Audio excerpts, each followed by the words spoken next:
네, 국민의힘 윤리위원회가 이준석 대표에게 당원권 6개월 정지라는 중징계를 내리면서 당내 후폭풍이 거세지고 있습니다. 이 대표가 물러날 생각이 없다는 뜻을 밝힌 가운데 권성동 원내대표는 직무대행 체제를 공식화했습니다. 네, 오늘 두 분의 전문가 모시고 정치권 소식 짚어보도록 하겠습니다. 신인규 전 국민의힘 상근부 대변인, 권지웅 전 더불어민주당 비상대책위원 나오셨습니다. 어서 오세요. 안녕하십니까? 네.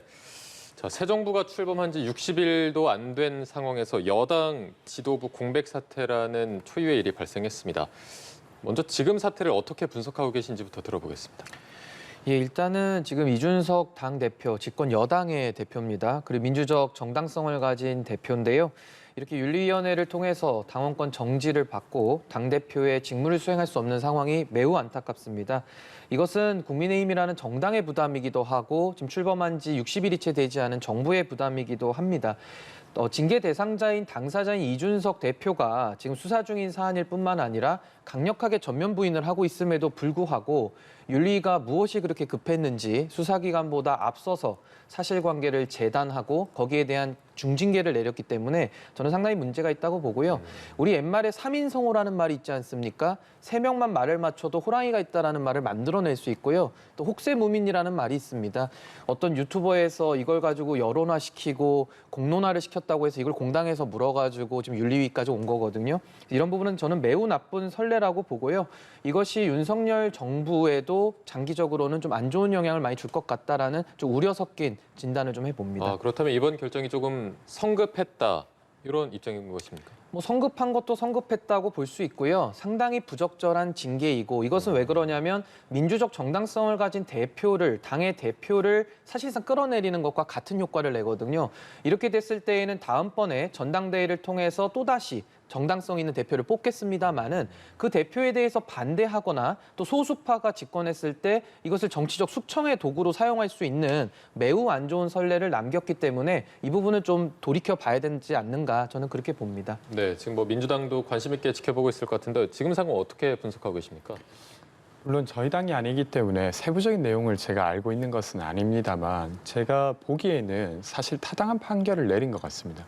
물론 이제 지금 이 시점에 그 징계를 판단했어야 되느냐에 있어서는 신인규 전 대변인께서 말씀하신 대로 수사 결과가 나온 다음에 했어도 좋았을 것 같은데 근데 윤리위가 이 사건을 다룬 지가 꽤 지났습니다. 그리고 판단을 이 시점에 내려야겠다고 했다면 지금의 정황에서는 저는 타당한 중징계였다고 보는데 왜 그러냐면 어쨌건 이제 증거인멸 교사와 관련돼서는 그 어떤 지금 정황이 되게 구체적입니다. 그러니까 김철근 정무실장을 그 사실 성상납을 했다고 주장하고 있는 사람에게 보냈고 그것을 보냈던 사람은 이준석 대표죠. 그리고 그 사람이 가서 했던 두 가지 행위가 하나는 성상납 관련한 확인서를 받아온 게 하나고 또 하나는 7억 상당의 투자각서를 쓰고 왔습니다. 근데 누가 봐도 그것은 이준석 대표의 지시 없이는 불가능한 일이라고 추측하는 게 저는 합리적 추측이라고 생각됩니다. 그래서 이것이 구체적으로 반박되지 않는 한 저는 이 판단이 일단 맞다라고 보고 일단 징계를 내릴 수밖에 없었겠다 싶고요. 조금 다른 면에서 지금 징계가 내려진 것과 관련해서 정치적으로는 저는 윤석열 대통령의 암묵적 허락이 있었기 때문에 지금 징계가 내려질 수 있었다고 생각합니다. 그러니까 과거에도 이런 일이 있었잖아요. 권성동 원내대표가 검찰개혁과 관련된 어떤 내용들을 합의했습니다. 심지어 의총에서까지. 그리고 인수위에서 당시에 그 합의를 하겠다라고까지도 말했는데 그때 한동훈 당시에 후보셨던 분이 그것은 부적절한 것 같다라고 이야기를 한 다음에 이게 완전히 다 번복됐어요. 지금 상황도 사실은 선출된 당의 대표가 징계를 받는 거기 때문에 그것과 관련해서도 저는 윤석열 대통령의 암묵적 허락이 있지 않았을까 이렇게 생각됩니다. 이게 이준석 대표도 수용 의사가 전혀 없어 보입니다. 모든 수단을 총동원할 것으로 보이는데 이런 움직임이 좀 영향이 있을 거라고도 보세요? 저는 일단 윤리위의 판결을 받은 입장에서 이의 제기할 수 있다고 생각합니다. 그리고 가처분 신청도 할 수 있다고 생각해요. 그거는 처분을 받는 사람 입장에서 누구라도 보장받아야 될 방어권이기 때문이죠. 근데 그것이 아니라 당대표의 권한으로서 만약에 이 윤리위 판단을 번복시키려고 하거나 혹은 무력화시키려고 한다면 저는 또 그것이 또 다른 형식의 어떤 불공정 논란을 일으킬 것 같아요. 그래서 그렇게 가는 거는 저는 좀 부적절하다고 생각합니다. 예, 어떤 의견 갖고 계세요? 저는 뭐 일단 뭐 불복이 일단 중요한 것이 아니고 저는 권지웅 비대위원께서 상당히 좀 합리적이신데 여기에 대해서 징계가 타당하다고 말씀하시니까 저는 그 부분에 대해서는 사실 3인성호 논리에 지금 동참하시는 거예요. 상당히 저는 부적절하다고 보고요. 지금 논거가 증거인멸 교사를 가지고 지금 중징계를 했단 말입니다. 그러면 증거인멸을 하기 위해서는 그 증거를 인멸하기 위한 범죄가 있어야 됩니다. 그 범죄가 소위 말하는 뭐 성접대, 성상납이라는 용어인데 이게 법률적으로 알선수재거든요. 상당히 중범죄입니다. 여기에 대해서 수사를 통해서 밝혀야 됩니다. 그런데 앞에 거에 대해서는 동일한 윤리위가 작년 12월 말에 징계 개시를 이거를 제소가 됐을 때 불개시를 했습니다. 그러니까 모범죄에 대해서는 자신들이 불개시를 한 거에 대해서 증거는 다만 인멸을 교사했다. 지금 이렇게 나오니까 윤리위 자체로도 모순된 판단이 있는 것이고요. 그리고 말씀하신 대로 내려보낸 것만으로 그럼 교사가 되느냐? 그거는 굉장히 그 부적절한 그 추측이거든요. 말씀하신 대로도 뭐 합리적 추측이다. 추측 앞에 어떠한 수식어를 붙이더라도 추측만 가지고 징계를 했다라는 사실은 변함이 없는 겁니다. 앞으로도 저는 이런 식으로 한다고 한다면요. 민주당에도 소수파들이 많으실 텐데 저는 좋은 선례를 가르쳐줬다고 봅니다.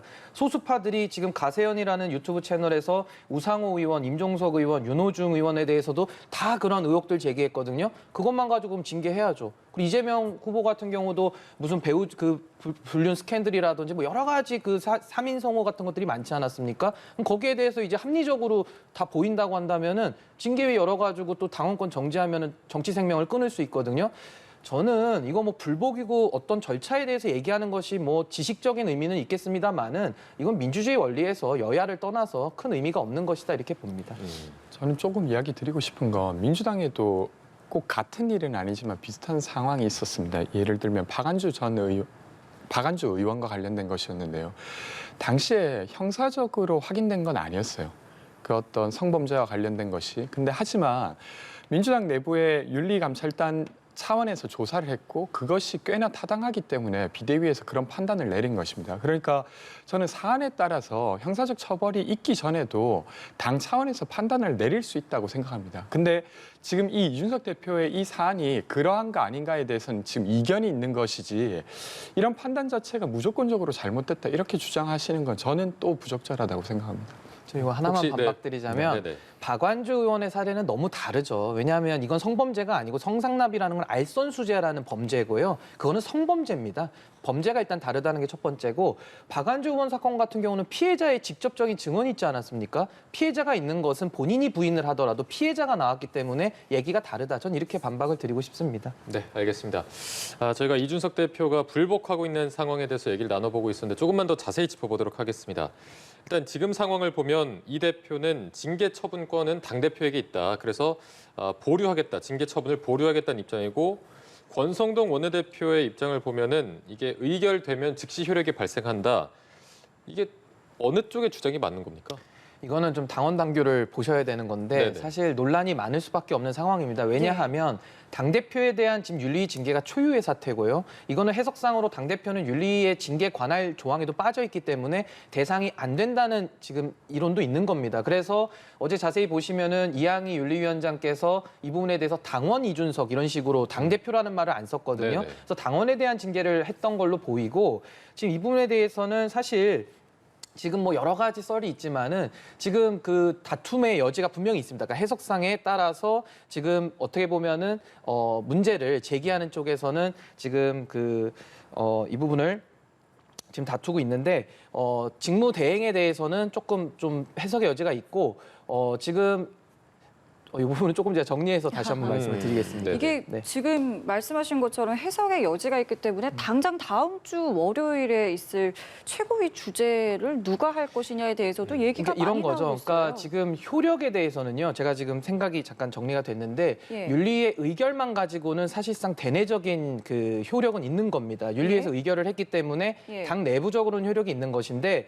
지금 이것을 외부적으로 효력을 미치기 위해서는 윤리 규정에 따르면은 처분이 필요합니다. 예. 그러니까 처분을 통해서 대외적인 효력을 발휘시키는 근데 거거든요. 지금 그 처분권이 또 갖고 있는 것 때문에 근데 또 윤리 얘기가 규정을 있는 거잖아요. 보면은 예. 처분 규정은 또 당 대표 또는 당 대표가 위임한 사람에게 부여한다라고 돼 그렇죠. 있어서 예. 그 처분의 효력을 발효시키기 위해서는 중간적인 단계가 좀 필요한 겁니다. 예. 근데 그 부분을 지금 생략할 것이냐, 형식적인 절차를 밟아서 효력을 발효시킬 거냐는 지금 논의 대립이 있는 것이고 이 논리가 이제 아까 제가 설명드린 것이 지금 중복돼서 그랬는데 네네. 뭐 직무대행이냐 권한대행이냐 뭐 여러 가지 지금 논리적 해석들이 지금 섞이고 있는데 이 부분에 대해서는 저는 초유의 당대표 징계라는 것이 있었기 때문에 이런 해석상의 다툼이 붙는 것이다. 저는 이렇게 정리하고 싶습니다. 이 해석상의 이 다툼이 있는 것이 결국에 앞으로의 이 지도부 체제를 어떻게 가져갈 것이냐 때문인 거잖아요. 길게 보면은 이게 사실 거리이냐 사고이냐 이 부분에 대한 해석도 있고요. 앞으로 글쎄요, 이 해석들이 지도부 체제에는 어떻게 영향을 좀 줄 거라고 보세요? 그러니까 이제 거리냐 사고냐도 지금 판단이 좀 다를 수 있는데요. 거리라는 거는 당대표가 없는 상태, 그러니까 네. 직을 잃은 거를 말하고 이제 사고라는 것은 당대표의 직은 있는데 그 당대표가 여러 사유로 인해서 직무를 수행할 수 없는, 그러니까 말 그대로 사고인 겁니다. 그래서 부르는 이름이 다르고요.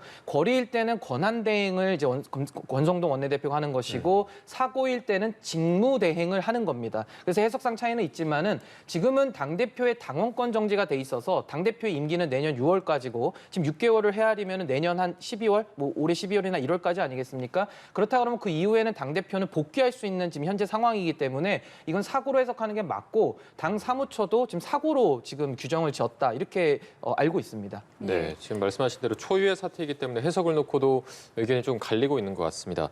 아까 이제 권 위원께서 말씀해주신 부분이 김철근 정무실장 이준석 대표의 측근으로 꼽히고 있는 김 실장이 7억 투자 각서가 이번 결정에 조금 결정적으로 작용했다 이런 이야기가 나오고 있는데 이 각서가 이제 지난 대선에서 당시 윤석열 후보와 안철수 후보의 단일화에 있어서 어떤 합당 카드로 작용을 했다. 이런 주장이 나왔거든요. 여기에 대해서는 어떻게 생각하십니까? 저도 그 보도를 봤는데요. 그 보도의 내용이 사실이라면 또 좀 충격적이긴 해요. 그러니까 두 가지 측면인데 하나는 이준석 대표가 그것을 알고 있었다는 것이죠. 그 측면이 하나 확인되는 것이 있고요. 또 하나는 그것이 이준석 대표에게 불리하기 때문에 그걸 명분 삼아 억지로 합당시켰다는 것 또한 사실 충격적인 사실입니다. 그러니까 당시에도 대선 후보가 단일화할 때 합당까지 하게 되는 것 자체가 되게 좀 급하게 결정된 느낌이 있었어요. 왜냐하면 보통 이제 대선에서 단일화할 때는 합당까지 논의하지 않고도 대선 주자들끼리의 어떤 단일화 정도까지 하는데 유독 그때는 합당까지 못 박으면서 그 단일화를 진행했단 말이죠. 근데 사실은 당의 크기가 다른 상황에서 그 이제 이준석 대표 입장에서는 합당까지는 일단은 합의하고 싶지 않았을 것 같은데 저 카드 때문에 합당했다고 하면 그것 또한 또 다른 논란을 만들 것이라고 생각됩니다. 네. 이게 지금 주장인 거잖아요. 근데 이 7억 투자 각서가 뭐 합당에도 주장이 활용이 됐다라는 주장도 있고 윗선 개입 주장도 나오고 있습니다. 일단은 경찰이 존재 여부를 확인하기로 했는데 이 부분이 좀 어떤 변수가 될 거라고 생각을 하세요? 그러니까 지금 이 사안의 지금 의혹이 윤리의 결정을 앞둔 시점에 지금 언론 보도가 나오고 예. 있고 뭐 윗선이니 뭐 그런 각서에 대해서 단일화 과정에 사용이 됐니 뭐 여러 가지 또 의혹이 나오는데요. 이것도 마찬가지입니다. 지금은 뭐 의혹 수준이고 또 여기에 대해서 언론 보도가 지금 시작되고 있기 때문에 이 부분에 대해서는 이제 좀 밝혀질 부분들이 있다면 또 밝혀져야 될 상황 같고요. 지금 사실은 이렇게 돼서 만약에 그 당대표에 대해서 어떻게 보면 선거 기간 아니었겠습니까? 그래서 또 은밀한 과정 속에서 그런 단일화 작업들은 이루어졌을 것이기 때문에 지금 밖에서 알 수 있는 정보는 상당히 좀 미약하다 이렇게 보고요. 이런 부분에 대해서 조금 더 기다리면서 좀 사실관계나 이런 것들이 구체화될 때까지는 좀 판단을 보류하는 것이 좋을 것 같습니다. 이런 주장 자체가 좀 기획된 거다라는 주장도 있는데 이런 부분도 좀 설득력이 있을 수 있을까요? 예, 그러니까 당시에 사실 지금 뭐 이제 녹취가 좀 나오고 있기 때문에 그 예. 녹취에서 이제 윗선이라는 말이 나왔고 또 여러 가지 지금 이런 각서를 썼던 그 당사자인 장모 씨가 있습니다. 이 장모 씨가 상당히 지금 진술을 양쪽에다가 지금 하고 있는 상황이거든요. 그래서 이런 이런 부분에 대해서도 만약 하나 이것이 사실로 밝혀진다 그러면은 또 상당한 또 파급이 있을 겁니다. 그래서 이런 부분에 대해서는 조금 더 지금 이준석 대표의 개인 신상의 문제와 또 여러 가지 수사적인 진행적인 상황이 있고 또 이것은 또 별도의 문제로서 또다시 하나의 쟁점화가 될 수 있는 부분이기 때문에 이 부분을 너무 지금은 모든 걸 다 의혹을 올려놓고 할 수는 없겠습니다만은 이준석 대표의 문제가 좀 진화가 되면 그 부분은 좀 더 밝혀져야 될 부분이 많다 이렇게 봅니다. 저는 근데 이 사안의 핵심은 누가 말하고 있는가가 아니라 지금 올라온 구체적 정황에 대한 구체적 반박이 없이는 사실 정리가 안 될 것 같아요. 그러니까 지금 주장에 따르면 2번의 성상납을 포함해서 20번의 접대가 있었다는 것. 그리고 또 하나 더는 증거인멸을 하기 위해서 사실 확인서와 그리고 거기에 더해서 7억의 각서가 있었다는 아주 구체적인 상황이 올라와 있는 상태예요. 근데 이것이 반박되지 않고 뭐 다른 걸로 예를 들면 이 윤리 판단을 무력화한다거나 이렇게 하는 시도 자체가 되려 국민들이 보기에는 더 예를 들면 혀를 끌끌 찰 모습으로 갈 것 같습니다. 그래서 그런 식의 어떤 반박이 나오기 전까지는 저는 어쨌건 윤리 판단을 수용하고 다른 식의 어떤 증거를 찾아서 이제 반박하는 것이 더 적절해 보인다는 생각이 듭니다. 지금 구체적 반박이 좀 부족하다 이런 네. 입장이신 예를 들면 거죠? 이준석 대표도 그 접대 자리에 있지 않았다 이런 말은 하지 않아요. 그러니까 수사받지 않았다. 이렇게 둘러서 말을 하고 있어서 되려 이 의혹이 좀 확인되지 않은 상태에서 뭔가 윤리 판단을 계속 번복하려고 한다던가 이런 시도 자체가 국민들이 보기엔 더 적절해 보이진 않을 것 같습니다. 네, 좀 어떻게 근데 그 생각하십니까? 부분에 대해서는 여전히 지금 3인성어 논리로 계속 말씀을 하시는 거고 결국은 지금 좀 무리한 징계라는 것은 저는 국민들이 평가할 거라고 봅니다. 이 부분에 대해서 어떠한 법률적인 최소한의 법리라고 할 수 있는 논거들이 매우 빈약하거든요. 그러니까 마지막에 가서는 그냥 품위 유지를 위반했다, 품위를 유지 못했다, 그냥 이런 걸로 지금 허무하게 끝나버린 것이기 때문에 이 부분에 대해서는 저는 좀 성급하게 뭐 이준석 대표에 대해서 뭐 모든 걸 다 인정하고 책임을 져라 이렇게 나오기는 어렵고요. 이건 결국은 수사에서 밝혀야 될 사항이라고 저는 봅니다. 그것이 공신력 있는 유일한 판단 잣대가 될 거니까요. 그래서 그 부분을 좀 기다리면서 평가를 해도 늦지 않는다 이렇게 봅니다. 네, 좀 수사 결과를 지켜봐야 된다 이렇게 말씀해 주셨고요. 민주당에 대해서도 이번 사건과 관련해서 사필 규정이다 이런 평가를 내려놨습니다. 특히 우상호 비대위원장이 이 대표가 이렇게 나가는 게 위기가 됐고 이 위기가 안철수의 기회로 좀 올 것이다, 이어질 수도 있다라는 주장을 내놨는데 어떻게 봐야 되겠습니까? 저는 그렇게 추측할 상황이 충분히 있다고 생각합니다. 그러니까 어쨌든 안철수 전 대표는 대선 주자였기 때문에 인지도 측면에서도 사실은 상당한 인지도를 가지고 있는 상황이잖아요. 그리고 뭐 당분간은 사고든 거리든 이제 직무대행으로서 사실은 권성동 원내대표가 하시겠지만 이 체제를 계속 이렇게 두기는 어려울 것 같습니다. 그러면 뭐 이걸 이제 거리 상태로 이해한다고 하면 조기 전당대회를 할 거고 사고라 하더라도 6개월이 지난 다음에 당대회를 다시 열어야 될 텐데 그때 안철수 의원에게 기회가 올 수 있다는 것 같고요. 근데 저는 어쨌건 이 문제가 예를 들면 이준석 요 상황에 대해서 사실 징계가 내려진 시점에 대해서는 좀 권력 다툼의 판단이지 않냐 이런 주장이 있는데 저는 그것은 좀 타당하다고 생각합니다. 그러니까 아까 말씀하신 대로 수사 결과를 다 보고도 징계를 내릴 수 있었을 텐데 그렇게 하지 않았잖아요. 근데 그 판단을 누가 했을 것인가라는 측면에서는 어쩌면 그것을 바라는 정치 세력이 있었기 때문에 이것이 가능하지 않았을까 싶습니다. 네, 결국 이 시점에 대해서 정치적 의도가 있었다 이렇게 말씀해 주셨는데 어떻게 보십니까? 그러니까 어떻게 보면은 진짜 이게 정말 중요한 사안이라고 한다면요. 그러니까 지금 수사 결과가 나오지 않았음에도 불구하고 지금 징계 윤리를 열어서 이걸 지금 처리한 거 아니겠습니까? 그렇게 중요한 사안이었으면 선거 기간에 밝혀졌을 때 처리를 했었어야죠. 근데 선거 기간에는 이준석 대표를 다 이렇게 어떻게 선거 운동에는 전면에 내세워 놓고 이제 와서 선거가 다 끝나고 나니까 윤리를 열어가지고 바로 정리를 하겠다. 이건 중요한 문제이기 때문에 수사보다 앞서서 하겠다. 이게 또 말이 안 맞는 겁니다. 이런 문제가 있고 사실 지금 안철수 후보 같은 경우는 당내에서 기반이 상당히 좀 취약한 상태인 건 맞죠. 그래서 장제원 의원하고 서로 좀 연대하는 것이 아니냐 이런 평가가 지금 있는 것이고요. 그 미래혁신 포럼이라는 것이 있었는데 그것이 이제 의총에는 50명밖에 안 왔는데 미래혁신 포럼에는 60명 이상 왔다는 거 아니겠습니까? 그 미래혁신 포럼을 주도하는 분이 장제원 의원으로 알려져 있고 또 거기에 가서 가서 안철수 의원이 막 축사도 하고 이러고 있습니다. 그래서 어떻게 보면 당내에서 이제 안철수 의원이 이제 당내 기반이 약하고 또 장제원 의원은 당내 기반을 갖고 있기 때문에 서로 연대해서 전당대회에서 어떠한 모종의 움직임을 할 거 아니냐 이런 추측들이 상당히 팽배한 건 사실입니다.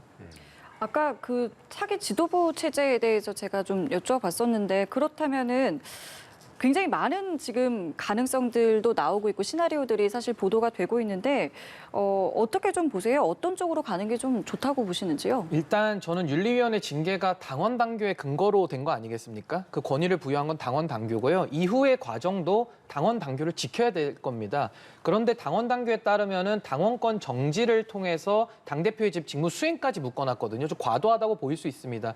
그런 상황 속에서 이걸 또 사고로 인정하지 않고 또 거리로 본다든지 내지는 거리로 평가해서 뭐 조기 전당대회 내지는 뭐 비대위를 구성해서 또 전당대회라든지 이런 얘기들을 자꾸 꺼내면요. 국민들 보시기에 이 윤리 자체도 다 당권을 위한 것이었구나라고 볼 수밖에 없는 겁니다. 그렇기 때문에 저는 이준석 대표에 대한 윤리위의 결정 상당히 저는 부정적이지만은 이미 나왔기 때문에 이 부분은 수용해야 된다고 보는 입장입니다만은 이후의 대처도 윤리위가 당원 당규에 따라서 진행되었듯이 이후의 과정도 당원 당규를 지키면서 운영되어야지 국민들의 지켜보시는 가운데 평가를 받을 것이다 이렇게 봅니다. 이게 조금 전에 그 신인규 대변인께서 그런 얘기도 하셨어요. 지금의 이런 상황이 이제 윤 정부에게도 상당히 좀 부담으로 작용을 할 것이다라고 얘기를 하셨는데 지금 윤석열 대통령의 지지율이 한국갤럽 조사에서 취임 후 처음으로 30%대로 떨어졌습니다.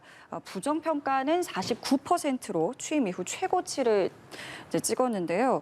일단 대통령실에서는 더 열심히 해라라는 이제 국민의 뜻으로 해석을 하기는 했습니다만 여러 가지 좀 이야기를 해봐야 될 것 같습니다. 일단은 권지웅 의원님께서는 어떤 이유로 이러한 이제 결과가 좀 나왔다고 보시는지요? 요 며칠 지지율이 떨어진 것에 대해서는 저는 이렇게 평가하고 싶은데요. 윤석열 정부가 공정하지도 않고 무능했다 이렇게 보신 것 같아요. 물론 다시 이 판단을 번복할 수도 있다고 생각합니다. 근데 최근에 한 2주간은 예를 들면 박순애 장관을 임명을 했죠.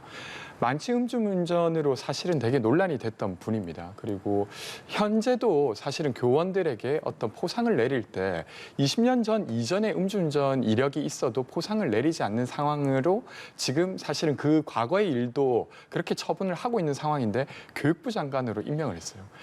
근데 이 임명을 하고 나서 이렇게 말합니다. 그것을 검증했던 어떤 노력들을 다 공격이라고 해요. 그러니까 언론과 야당이 당신을 공격해서 참 고생했겠다 이렇게 말하는 걸 보고 사람들이 윤석열 정부가 공정하기 위해 노력하고 있나? 혹은 아니면 자신에게는 어떤 공정이 다른 잣대로 지금 적용되고 있는 거 아닌가 되게 내로남불적이라고 생각하셨을 것 같아요. 그래서 그게 하나 있고요. 또 하나는 무능하다는 평가인데요. 그러니까 지금 국제적으로 경제가 어렵다는 거 모두 알고 있습니다. 그래서 그 어떤 국제적 흐름 속에서 우리 한국 또한 어렵다는 걸 알고 있지만 정부가 적극적으로 대응하는 모습을 잘 보이지 못했던 것 같아요. 그리고 내분도 있었죠. 예를 들면 노동부 장관이 무언가를 발표하고 다음 날 대통령이 다른 이야기를 하고 그리고 경찰의 인사가 있은 다음 날 또 대통령이 나와서 또 다른 이야기를 하고 이런 모습이 준비되어 있지 않은 모습으로 비춰졌던 것 같아요. 그래서 이 과정 속에서 국민들이 지금 이 윤석열 대통령의 모습은 좀 부적절하다라고 판단하신 게 아닌가 싶습니다. 네, 지금의 상황을 좀 어떻게 진단하고 계시는지요? 예, 뭐 지지율이 사실 지금 많이 하락을 하고 있고 그 지난주에 데드크로스가 있었는데 저는 조금 더 주목하는 부분이 이 떨어지는 폭과 속도입니다. 그게 상당히 지금 가파르게 보이기 때문에 상당히 좀 우려스럽고요. 그 지지율 관리는 상당히 중요합니다. 왜냐하면 국민들이 정부에 대해서, 그러니까 주권자인 국민들의 평가표기 때문에 이거를 상당히 좀 신경을 써야 될 것이고 지지율 오르기 위해서는 지지율이 떨어지는 일을 안 하면 되고요. 지지율이 올라갈 수 있는 일을 하면은 오르는 겁니다. 그런데 지금 지지율이 이렇게 급속하게 떨어지고 있다는 것은 뭔가 지금 방향성의 문제 아니냐. 그러니까 이것은 더 열심히 하겠다, 더 나의 방향성을 가지고 유지한 채로 열심히 하겠다 이런 것이 아니고 열심의 문제보다는 방향성의 문제로 좀 방향 선회를 해야 되지 않는가 저는 이렇게 보고 거기에 대표적인 것은 말씀하신 대로 인사라든지 여러 가지 메시지나 이런 것들이 지금 국민들이 바라는 것과는 좀 동떨어져 있다라는 인식을 좀 해야 될 것 같습니다. 그래서 그 부분에 대해서는 국민들의 비판에 대해서는 겸허하게 수용을 하고 거기에 대해서 빠르게 교정하는 노력을 함으로써 또 국민들의 평가를 받으면 다시 또 반등할 수 있다 이렇게 봅니다. 네, 어쨌든 지금 방향성을 잘 잡아야 된다. 지금 뭐 보시면은 인사 문제에 있어서 부정평가 이유가 가장 높은 비중을 차지하고 있습니다. 지금 데드크로스가 일어난 상황에서 윤석열 대통령의 그 지지율을 끌어올릴 수 있는, 반등시킬 수 있는 요인 같은 게 있다면 앞으로 어떤 식으로 좀 해야 한다고 보십니까? 예, 일단은 최근에도 논란이 됐던 것은 장관 인사였죠. 네. 인사였고 또 예를 들면 너무나도 이게 친분이 있는 분들 위주로 인사를 구성하는 것이 아니냐. 이것이 지금 계속 비판이 되고 있는데 이게 하나하나 개별 케이스를 놓고 보면은 작은 걸로 여길 수가 있어요. 그런데 그것들이 여러 가지가 합쳐지다 보면은 굉장히 큰 영향을 미칩니다. 그래서 저는 인사가 만사라고 보기 때문에 지금이라도 인사를 정말 잘해야 될 것 같고 좀 인재풀을 넓게 쓰면서 국민들의 눈높이에 맞는 분들을 적극적으로 등용해야 된다. 전 이렇게 봅니다. 예, 알겠습니다. 오늘 두 분 말씀 여기서 마무리 짓겠습니다. 지금까지 신인규 전 국민의힘 상근부 대변인, 권지웅 전 더불어민주당 비상대책위원과 함께했습니다. 오늘 말씀 고맙습니다. 고맙습니다. 고맙습니다.